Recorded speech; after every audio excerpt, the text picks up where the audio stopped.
Om Namo Bhagavate Vasudevaya.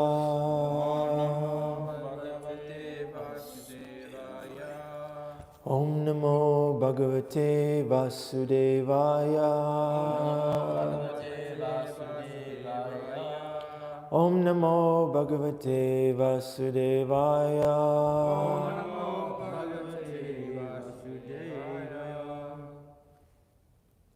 Good morning, dear devotees, ladies and gentlemen, Hare Krishna. We are reading from Śrīmad-Bhāgavatam, Bhagavata Purana, Canto 2, the Cosmic Manifestation, Chapter 8. Questions by King Parikshit. Verse 15. Bhupatalaka kubhyoma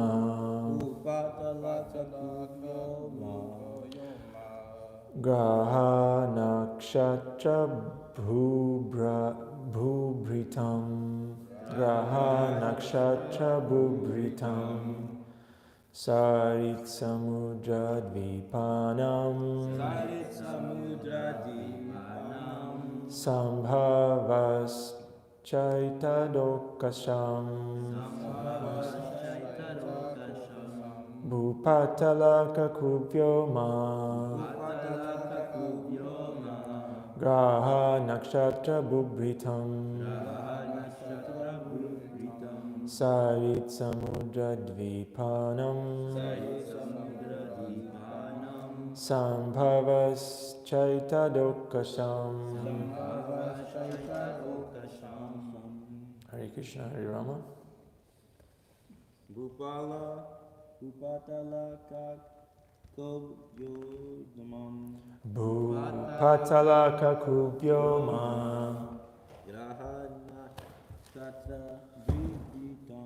Graha nakshatra bhubhritam Sarit samudra dvipanam Sambhavas Chaitadokasham.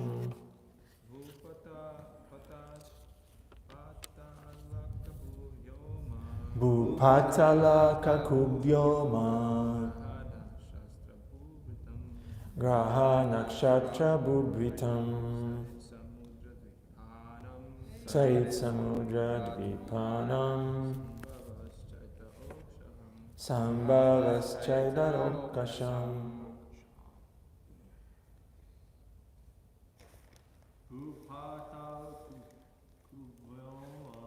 Bhupatalaka kubhyoma Griha nakshatra bhubhritam Sarit samudra dvipanam Chaitadokasham.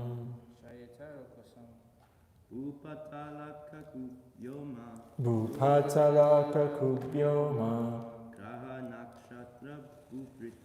Graha nakshatra bhubhritam Sarit samudra dvipanam Sambhavas Chaitadokasham.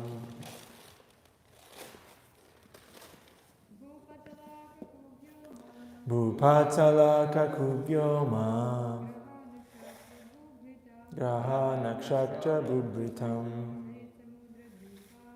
Sarit samudra dvipanam Sambhavas Chaitadokasham. Word for word. Bhupatala, underneath the land. Kakub, the four sides of the heavens. Vyoma, the sky. Graha, the planets. Nakshatra, the stars. Bhubhirtam, of the hills.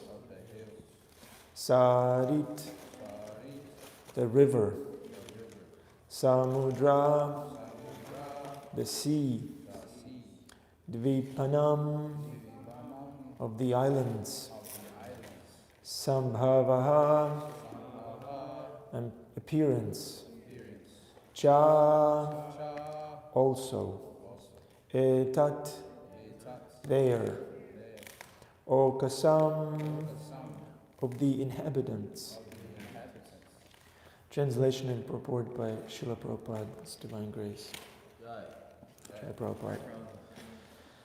O best of the Brahmanas, please also describe how the creation of the globes throughout the universe, the four directions of the heavens, the sky, the planets, the stars, the mountains, the rivers, the seas, and the islands, as well as other different kinds of inhabitants, takes place. Purport. The inhabitants of different varieties of land, etc., are differently situated, and not all of them are equal in all respects.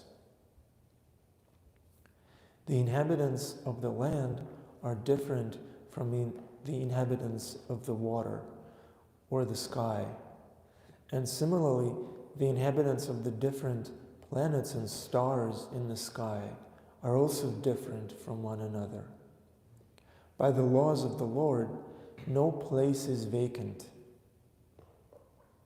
But the creatures of one particular place are different from those of other places. Even in human society, the inhabitants of the jungles or the deserts are different from those of the cities and villages. They are so made according to different qualities of the modes of nature. Such adjustment by the laws of nature is not blind. There is a great plan behind the arrangement. Maharaj Parikshit requests the great sage Shukadev Goswami to explain all these authoritatively in accordance with proper understanding. Om Jnanatimirandasya Jnananjala Shalakaya Chakshurunmilitam Yena Tasmai Shri Gurave Namaha. I was born in the darkness of ignorance, but my spiritual master is opening my eyes with an ointment of knowledge. I offer my respectful obeisances unto him again and again and again. Nama Om Vishnu Padaya Krishna Pristaya Putale Shrimati Bhaktivedanta Swamini Tinamine Namaste Saraswati Devi Gauravani Pracharine Nirvishesha Shunyavadi Paschatya Deshatarine Shri Krishna Chaitanya Prabhu Nityananda Shri Advaita Gadadhara Shivas Adi Gaura Bhaktavrinda Hare Krishna, Krishna Krishna, Hare Hare, Hare Rama, Rama Rama, Hare Hare. Okay. So I beg your blessing so I can speak something in line with what Śrīmad-Bhāgavatam says, what Srila Prabhupada teaches. For my own purification, I'm not here to teach or enlighten anybody. I'm here to learn and grow and serve. And I'm here to glorify Krishna. And I thank all of you for coming, for showing up. We could be doing all kinds of other things, but we voluntarily chose to glorify Krishna and to hear from Śrīmad-Bhāgavatam, which Srila Prabhupada put so much effort in translating. He was up through the night. Sanskrit scholars were involved in this word-for-word translations, and we have it, so we should take full advantage of this authoritative, comprehensive, bona fide translation of this scripture. So in this chapter, Maharaj Parikshit, who is cursed to die, like all of us, I am cursed to die, and Dylan is cursed to die, everybody. And Maharaj Parikshit is inquiring on our behalf. And Krishna has so wonderfully arranged this whole pastime, this curse, which is in fact a blessing. It was arranged by Krishna. He's a master dramatist. He arranged for this pastime to unfold, for us to benefit, for us to capitalize on it, for us to use it and break out of this prison of our own mind, our own uncontrolled mind and senses. So, and in this particular verse, Maharaj Parikshit is inquiring about from Shukadev Goswami, the teenage sage who was self-realized soul from the very beginning, but he wasn't exactly a devotee. He knew the gruesome nature, the mortal nature of this world. He was discouraged, disenfranchised, was not under any kind of illusion about this world. He didn't have anything to do with it, and it took them, I think, 14 years to get him out of the womb of his mother. So this is the kind of person that is speaking, that is Maharaj Parikshit is inquiring from. But then eventually, when Shukadev Goswami, this teenager who took 14 years to get out of his mother's womb, when he heard from his father, Srila Vyasadeva, the author of the Vedas, the literary incarnation of Krishna. So when this highly evolved being, Shukadev Goswami, heard Śrīmad-Bhāgavatam, heard about Krishna and his pastimes from his father, even such an evolved, renounced, otherworldly being as Shukadev Goswami could relish Śrīmad-Bhāgavatam, appreciate Krishna and become a devotee. So this is the conversation between the two, between the king who is cursed to die and between the highly evolved person who is a devotee of Krishna. And the question here is, O best of the Brahmanas, please describe how the creation of the globes throughout the universe, the sky, the planets, the stars, the mountains, the rivers, how is all this taking place? How does all this take place? How does all of this take place, as well as the different kinds of inhabitants? How is all this taking place? This is the question here. And Srila Prabhupada is telling us in the purport how there's no equality. How there's no equality in all respects. There's no equality in all respects, Srila Prabhupada says in the purport, in the material world. So in the material world, we're all different. Our bodies are different. Our social status is different. Our proclivities are different. Our talents and strengths are different from one another. Srila Prabhupada uses this example of how the creatures of the land are different from the inhabitants of the water, and how the inhabitants of the sky are different from the inhabitants of the land. And it says here in the purport that this is all Krishna's arrangement. There's a wonderful underlying cause behind all of it, wonderfully designed by the Lord. It says that no place is vacant. That's a very important principle here. If our mind is not engaged in hearing and chanting Krishna's name, if our body is not engaged in sorting out books, in serving Krishna, and cleaning the temple, and building something wonderful for the pleasure of our spiritual master, of the devotees, then this space will be taken by our uncontrolled senses, by our unlimited desires that can be satisfied in principle, according to Shastra. So, the beauty of Śrīmad-Bhāgavatam is that it describes all this vast planets, time, space, karma, inhabitants of different realms, worldly realms, underworldly realms, heavenly realms. The beauty of Śrīmad-Bhāgavatam in describing all of that, is that Śrīmad-Bhāgavatam describes it in relationship to whom? Krishna, yes, yes. It describes everything so beautifully in relationship to Krishna. And material world is a very brutal place. If you look at if you go to the forest, it may seem very beautiful from the distance, or the ocean. If you swim in the ocean, it may seem beautiful.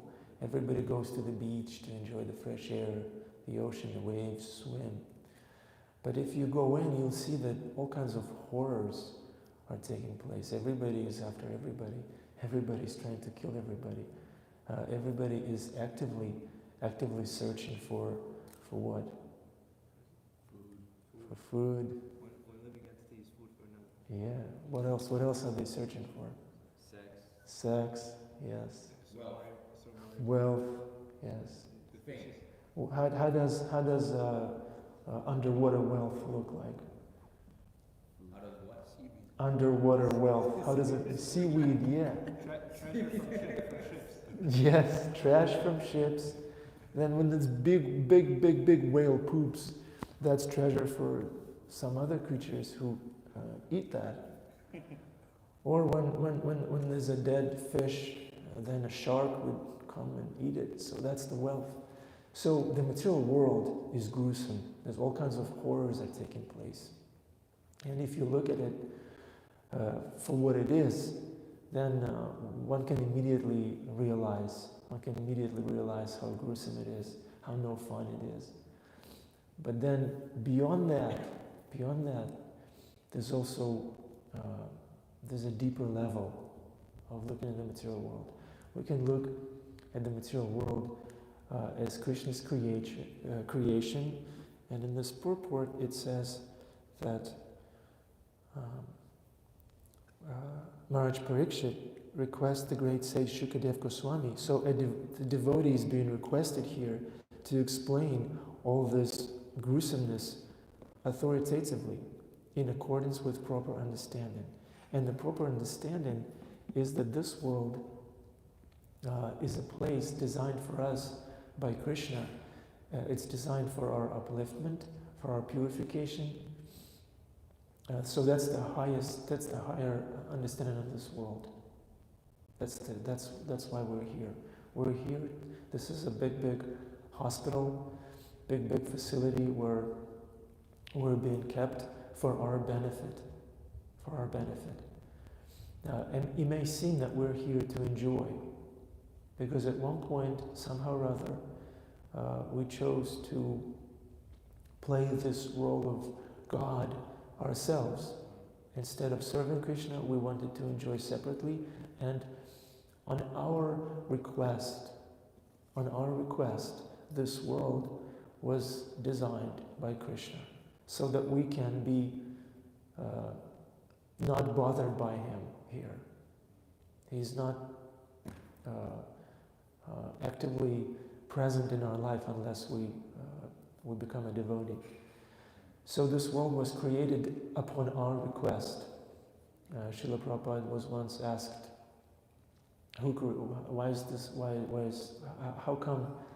how is it that Krishna is the creator of this world while there is so much evil is going on?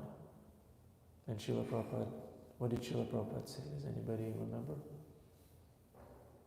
Atabar. Srila Prabhupada. Knowing Srila Prabhupada, knowing how fired up he was, what was his answer? He was challenged. So Krishna is the Supreme Personality of Godhead. He's all-powerful, beautiful, kind. He's our best friend. He's all-powerful. How come he allowed so much evil in this world? Yes, very close, very hard. Srila Prabhupada immediately turned the matter around. He said, because you created this world, not Krishna, you. By our lusty desires, by our desire to enjoy separately from Krishna, and by our desire to lord it over the material nature. This whole material nature was created for us to play with, to play this role of false god. It's like there's this funny example that I once heard.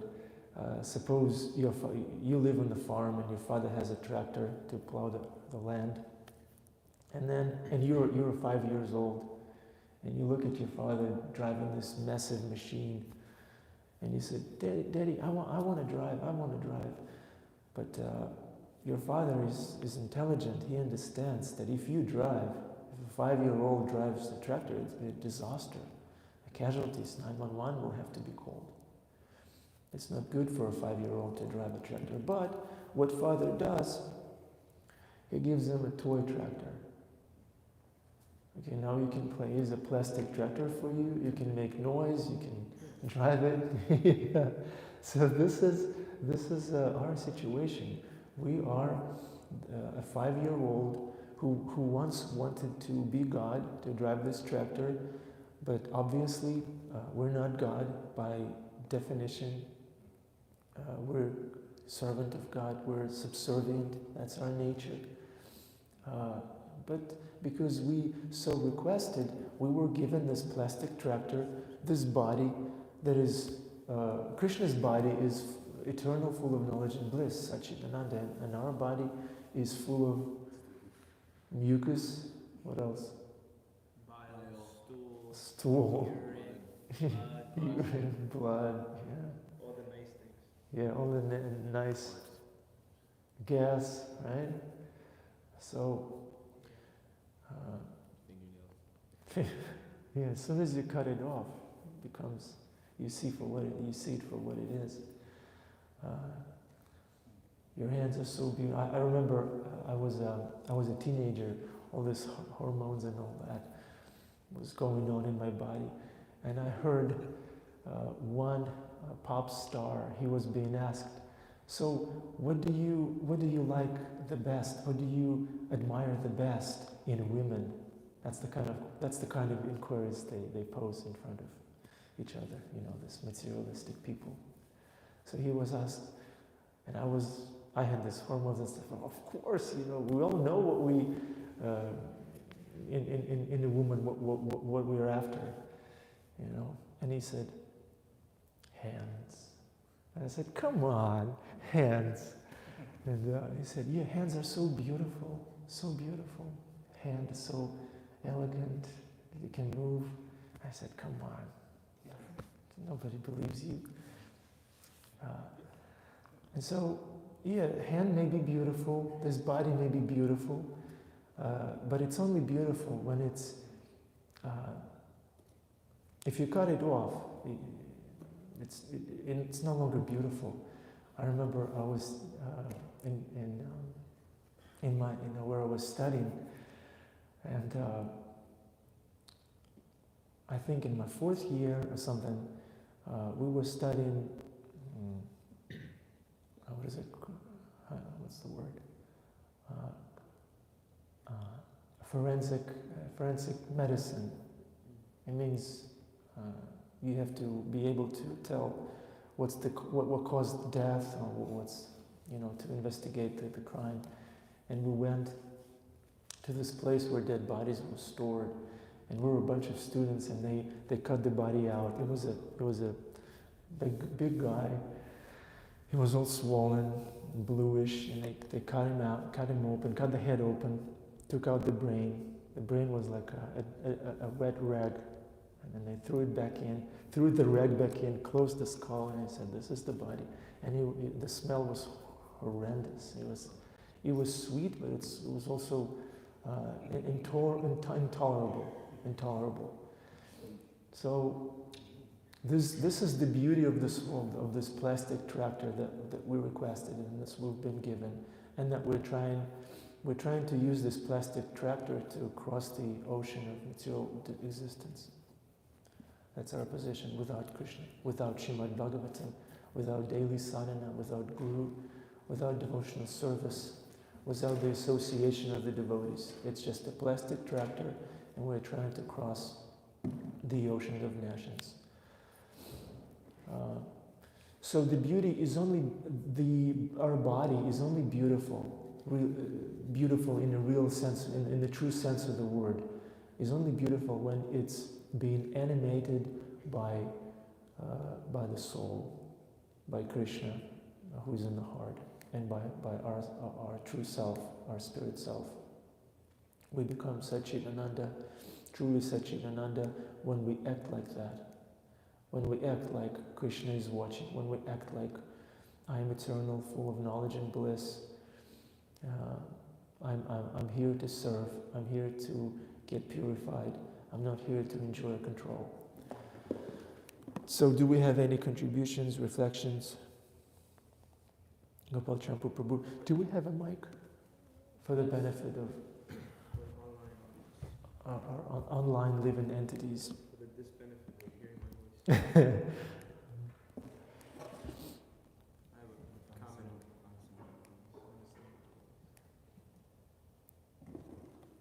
So this material world, while we're waiting for the mic, this material world is, there's another analogy. It's like a computer game. Do we have gamers here? Are you a gamer? Yeah. So we pay the money, we know it's a game, but we voluntarily immerse ourselves in it. Okay, Gopal Champu. So I was just comment and question.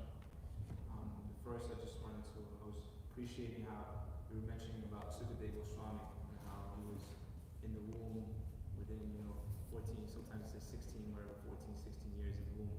Very unimaginable amount of time. But then also, it mentions how he was a liberated soul and how he relished the Śrīmad-Bhāgavatam. Yeah. So, Pibata Bhagavatam Rasam Alayam. So, this is mentioned how even the liberated soul. Yeah. So, this knowledge of Śrīmad-Bhāgavatam is relevant at all stages. Yeah. When we're reading in the Whether you're full of desires or have no desires like Shukadeva. fully liberated. Yeah. This Śrīmad-Bhāgavatam is always the cure, always the needed literature to read, to understand. And then the second question I had was how to build faith in these narrations, because even so we hear Sukadeva Goswami was in the womb for 16 years, so that might sound to us, this is like some cartoon, some mystical story. You hear about a boar coming out of the nose of a four-headed person. Far out stuff, You hear about oceans of milk, oceans of liquor, oceans of jaggery. You hear of big mangoes the size of islands bursting and making rivers of mango juice. How do we make sense of this? How do we develop faith in these narrations? Beautiful question. Very wonderful question. How do we, are we supposed to take it literally, all these narrations, or it's just, parables, fairy tales that have some wisdom for us to learn and to learn the principle behind it? So one type of argument that I heard is that I call it, what do we know with our limited senses and our limited abilities? What do we know? So that's one way of approaching that. So why not? Why not? In other words, why not? How do we know? When we look at the train tracks, if they go into far, far to the horizon, then we see that they coincide, they come together. But that's not the case.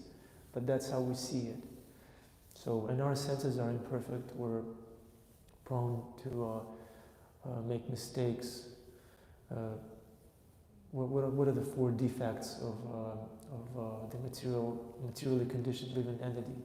We fall under illusion. We make mistakes. What else? Tendency to cheat. We cheat. And imperfect senses. And imperfect senses, yes. So we shouldn't really trust our frame of reference, our limited tools to comprehend these far out narrations. And Srila Prabhupada says that we should take them literally. We should take them literally. And why so? Because first of all, how do we know? Why not? You can't prove otherwise with your limited senses. And then another approach that one may take in addressing this apparent difficulty with Śrīmad-Bhāgavatam narrations is that if you look at the scientific approach, at the scientific narration, at the scientific way of presenting things, the origin of life, the origin of consciousness, the origin of this universe, it's as far out. It's as far out. Any creation story you take, it's far out. For example, they say, and they also they call it the observable universe, what we can observe. And what's in the center of this observable universe? The nucleus. The Earth. It's Earth-centric.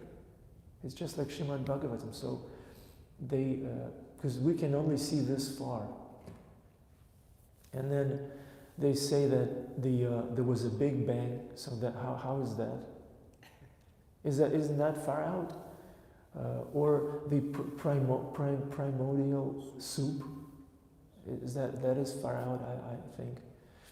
And or they said that there was a unicellular organism. First of all, where did that come from? And then they said that this unicellular organism was very primitive, prokaryote or something,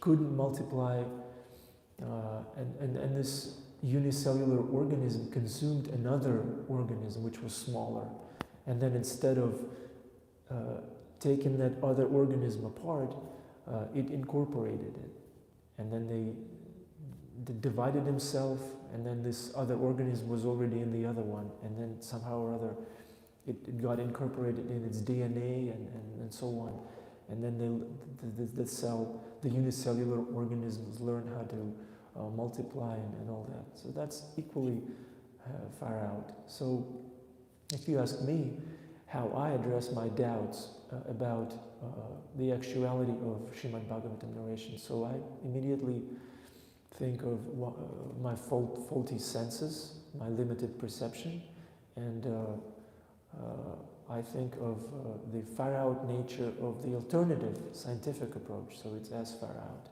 And Srila Prabhupada teaches us that Śrīmad-Bhāgavatam, Bhagavad Gita should be understood, should be taken literally. And also the third point, it's a literal narration, but it's also very instructive. It has these principles that are underlying the narration. For example, the underlying principle behind this description of yojanas and all these universal affairs, grahas, planets and all that, the universal principle is that Krishna is behind it. Krishna is behind it, and this world is made for us to be able to enjoy to a certain extent independently from Krishna. This is one purpose, and the other purpose is that this world is designed in such a way that we sooner or later come to a realization that it's not possible. It's not possible. It's gruesome, it's dry, it doesn't make sense. Better I take to devotional service and use this very material world to get out of it. To get out of it. We work with what we've been given to get out of here, to break out of the prison. Does anybody? Okay, not about. In this second canto, the beginning, or I guess we're getting towards the middle of it, but it's kind of like the start of the whole Bhagavatam. For the first canto, you're kind of getting the whole backstory, but now finally, Krishna Maharaj is asking Shukadeva all these really wide-ranging topics and questions. And I know it's amazing, like there's so many questions, and then just from these questions, the whole rest of the other of the 11 cantos are discussed. I mean, this just one verse, probably you could point to so many hundreds of other verses and chapters going up. Yeah. How does karma work? How do the different species? Grahas, nakshastras. Yeah, the 4 directions of the planet. Yeah, it's like the whole beginning of the 5th canto. And then they comment about like the believability or different things like that. Prabhupada makes a good point in one of the purports that most of the knowledge that we have, we don't perceive with our senses, and it's hard for us to really verify it. Yeah. It comes from some higher authority. So it just depends on who we trust as our higher authority. Do we trust these scientists, which are completely imperfect? There's no guarantee on their knowledge. Right. It's not guaranteed. Like I study statistics, and statistics is basically like understanding how your knowledge isn't guaranteed, but it's hopefully close enough. Yeah. And there's always things like, it's like 95% chance that you're sure that it was how you said it was. But still, there's so many. So it's a matter of faith, anyways. Yeah, it's a matter of faith. But the difference is that with Guru and Krishna and Prabhupada, if you actually have experienced a little bit, you can be completely sure and faithful in what they're saying and what Shukadeva Goswami is saying. They're coming from a completely realized position. Now the problem may be in translation that they're describing all these things. We don't understand how it exactly relates to our experience, but if we have faith and we try to assimilate it into our experience, that this is a description of reality, and I'm experiencing reality, but maybe I'm an illusion in different ways, and people are feeding me these lies that we should try to believe what the Bhagavatam says, if it disagrees with what some of these other people say, and it may be just a matter of perspective, but the Bhagavatam is actually describing reality. It may sound ridiculous to someone that's being fed all this bogus stuff, but if Shukadeva Goswami knew what people believe today, he would also think that they're ridiculous and crazy. Absolutely. And Prabhupada wrote that, said, who's crazy? Yeah. So it's our faith. And so by daily hearing it, by daily serving the Bhagavatam, we can get instilled in that. When we have that, then our reality can approach Krishna. That's blissful. That's what these people don't have. They don't have bliss. Yeah. So that's what we're here. They may come to the same conclusion, but if they arrive at it by just researching, and then there was very quickly. There was one guy. He was studying radio waves frequencies, and then he arrived at the conclusion that everything is frequency. That's basically Śrīmad-Bhāgavatam. But his skin color was so unhealthy. He was depressed. He was smoking one cigarette after another, and then he met this monk. And the monk said, yeah, this is in our book. And the monk was blissful. He was blissful. He was running around happy, serving.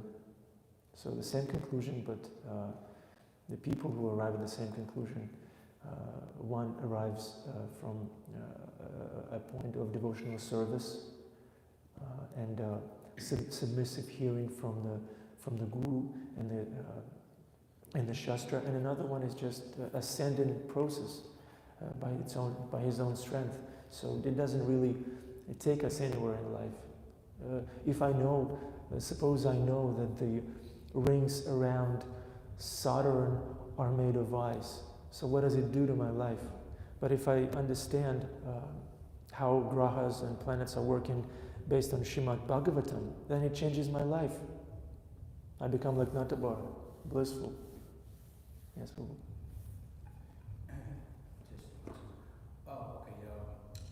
I like what Kopa was, inquiring about, especially when we're reading, we see all these miracles that, Lord Krishna has done. And, as I'm reading Bhagavad Gita, I run into that issue. For any viewers online that's wondering the same, that's new to this, like me, the one thing that I keep hearing Krishna say to me as I'm, questioning the authoritative, rights of, him turning into a war or transformation to anything he really likes or she likes, is that, I keep hearing him say, it's about faith.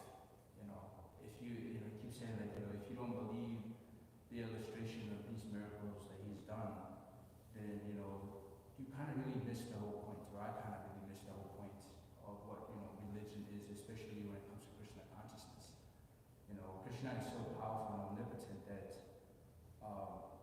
why can't he turn into a boar with, long horns? Yeah, why not? Why Yeah, not? why not? If this unicellular thing could turn into a boar, so why not Krishna? Exactly. Why not Krishna, right? The Lord God himself, I mean, he created this universe and, and the reality that we occupy. And so, just by being here actually and talking and to you guys, it's like, even that is miraculous. Yeah. So, if I'm here talking about Krishna, then definitely you have to believe he can turn into a boar or a beautiful woman or a beautiful man or whatever Krishna pleases to be, whatever satisfy his desires and his, enjoyment of his creation. And then second thing is, I was reading last night that, I really like today's, scripture because, I really like this because it really does make sense to me in my reality that I live in is, no one is equal, right? We're not equal to each other, or we're all different. And I was reading last night in the Bhagavad Gita, and it makes sense to me with today's scripture is that, there's three energies of Krishna. There's the internal potency, the external potency, and what's the third one? Marginal. Means like in between. In between. Oh, that's Yeah. good reading. So, right there and then, I just, realized that, we cannot be Krishna. I mean, Krishna cannot be in us because he's just. That's a profound, we cannot be Krishna. That's a profound thing. Yeah, we're all evil and we're all wicked, compared to Krishna. So, but his potency within us is, I like to say, as devotees, is, that's the doctor in us, the teaching, right? His teaching, his lessons. Yeah. And when I was wondering, I'm like, so Krishna, if you're not me and I'm not you, how can your potency be existent in me? And then I said, but see, we do learn from his external potency, the things that we live on the daily. Right. That's his teachings, the lessons we run into with each other, Right. the physical nature, the modes of nature, passion and ignorance Yeah. and goodness. And that's what his answer to me, his internal potency is based on the external and then marginal. But we have to choose to be basically pure, in consciousness, having pure thoughts, pure heartedness, pure senses. And that's why the whole four principles is so valuable when it comes down to Krishna consciousness. The no meat eating, no sex, gambling, no intoxication. And those are just wonderful things. What's the fourth principle? No sex, no eating, no intoxication, no gambling. Yes. Yeah. No gaming, you said?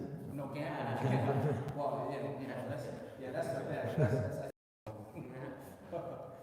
Yeah. But, and as a person that's new to this practice, that's what I really love about this, Krishna conscious movement, because, when you look at, the essence of what makes Krishna so popular and why he's so pure, it's because of those four principles, and I really appreciate, the divine grace of Prabhupada, who has passed that knowledge into us that, we can reach a higher potential potency, internal potency of Lord Krishna by following these four Krishna principles and then chanting the Harinam. It's very simple. And as somebody that's new to this, I like to share my experience because, it's like for any viewers on that really, or anybody that's devotee that's kind of like hitting the barrier or just kind of like, just can't make any more progress because you reach your full potential. My advice is go back to your beginning self when you first see Krishna, the whole reason why you went there. And then I hope that will give you back your joy and your bliss once again. Thank you. Thank you so much. Beautiful. Yeah, Krishna is working from within, and he is also working from without. It says that the guru, the spiritual master, is the manifestation of the super soul. So while we're not fully connected to our super soul in the purest way, we should take advantage of the guru who is outside, so to say. We should take advantage of the devotees' association, who are also a manifestation of the guru from outside. That's a beautiful point. Thank you. Divyanki Devi, Hare Krishna.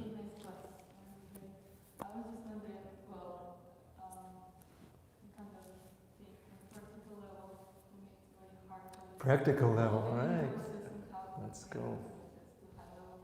But I was just thinking, you mentioned something about like imperfect senses, right? And then how we cannot see even closely how it is. Mm-hmm. Even if we can't see it, who knows that it's true because we have imperfect senses. Yeah. So how we can apply it to different situations in our life? You know, basically you have some kind of situation, and then it seems to you that you see as things are, but then we have all this knowledge and we understand that basically it's not like that. So what to do in this situation? Or like mind becomes so very. So, how do we deal with the fact that our senses are imperfect, and which means that whatever we do, how do we know if we're doing the right thing while our senses are imperfect, right? Is that, yeah? How to trust Krishna more. How to trust Krishna. Because this is kind of the answer, right? Trust Krishna, but how to apply it? Because it's so uncertain in many different things. Yeah, we trust Krishna by being reckless, by not using our intelligence, our God-given intelligence. If you want to drive to New Vrindavan, you can just take any car from the street, break into it. No driver license needed. Just drive based on your understanding, because Krishna is controlling everything. Krishna is in your heart. I'm trying to joke, but the point is that we have to do our part. We have our part to do. Krishna is the doer, he's the maintainer, the creator, he's the best friend, he's guiding us. There's Guru, Sadhu, and Shastra. Those are the principles, that's our sources. Guru, Sadhu, and Shastra. Our senses are imperfect, but we have Guru, we have Sadhu, we have Shastra, we have a person who we are serving. Under his guidance we're servants, so we have all that. So we should take to that. But at the same time, we have our part to do. We have our intelligence to use. Srila Prabhupada was once asked, so when the Acharya, the great teacher, comes, he may adjust certain things externally, but maintaining the principle, keeping the principle. And Srila Prabhupada was asked by Shuddha-Kirti Prabhu, Prabhupada, what's the difference? What's the difference between the external adjustment, which is okay to do for an acharya, and changing the principle, which is not okay? And Srila Prabhupada was silent. He was receiving massage. Srila Prabhupada was silent. He was silent.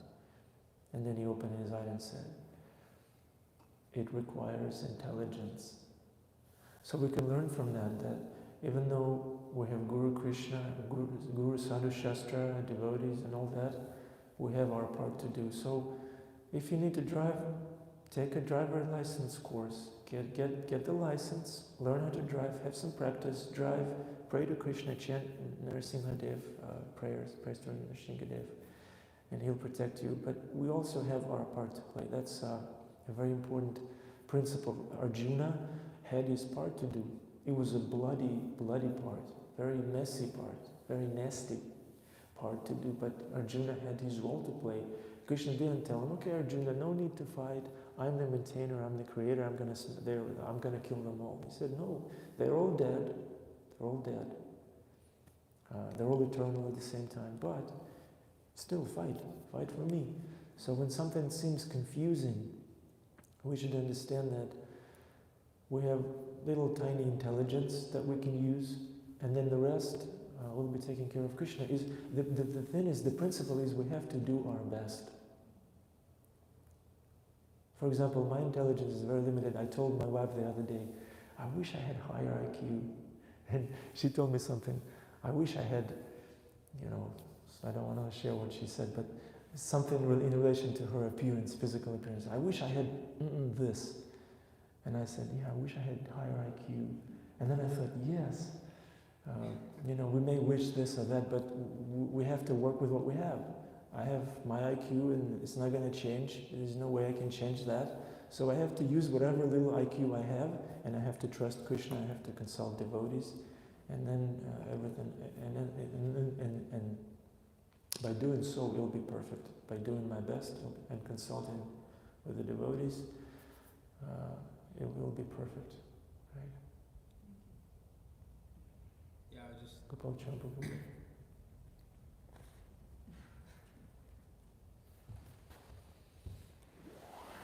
yeah. So in that regard, just a couple verses from the Bhagavad Gita seem to give guidance in that regard.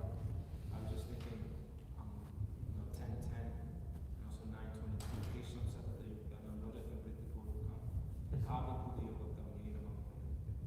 Krishna states that those who are constantly devoted to serving me with love, I give the intelligence by which they can come to me. Continue, perfect. And then also he mentions in the ninth chapter, what's the beginning of that verse? 9:22.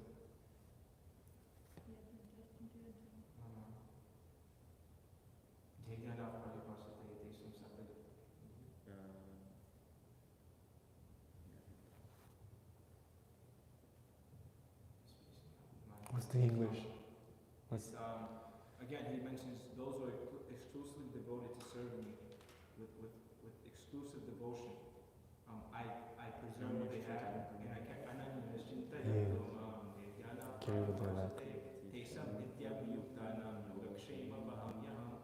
So he's stating there again, those who are devoted to serving me exclusively with love, I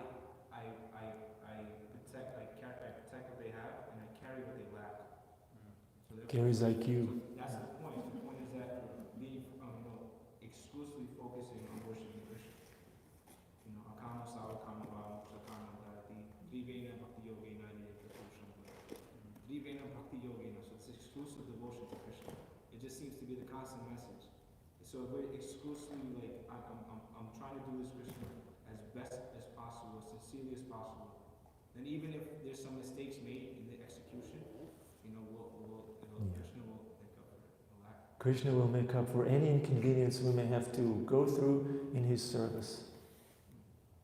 That's your Guru Maharaj, Vaisheshika Prabhu, he says like that. Krishna will make up for any inconvenience you may have to go through. And Adipusha Prabhu, another great devotee, he says, suppose there is a confusing audit letter or something from IRS comes, and you're confused. How am I going to deal with that? And then we have to train our mind, train our crazy, uncontrolled mind to think that this bill is coming not from IRS, it's coming from Krishna, and let me deal with it. Let me deal with it as an offering to Krishna. At Karshiyashnasya 9:20, what? Karshiyashnasya Joshi Dirasya. Do it, O son of Kunti, as an offering to me. Gurushva Madarpanam. Do this as an offering to me. So whatever seems confusing, if something seems confusing, let me see, am I doing it to be God? Am I trying to figure it out to be God and to enjoy and control better? Or let me see if I can try dealing with that situation in the spirit of serving Krishna. Let me figure out this confusing situation by presenting it before the Lord, by putting it before the Lord, by praying, and let my mentality be pure. Let my agenda let my heart be pure behind what I'm doing. Right? If we do it, if we have to deal with the situation, we understand this is not my job. He's not my employer. My employer is Krishna, and I'm doing it not to please my karmic boss. I'm doing it to please Krishna. I'm dealing with this confusing situation to please Krishna. And this way it becomes perfect. Okay. Grantaraj Śrīmad-Bhāgavatam ki, His Divine Grace Srila Prabhupada ki jai. Hare Krishna.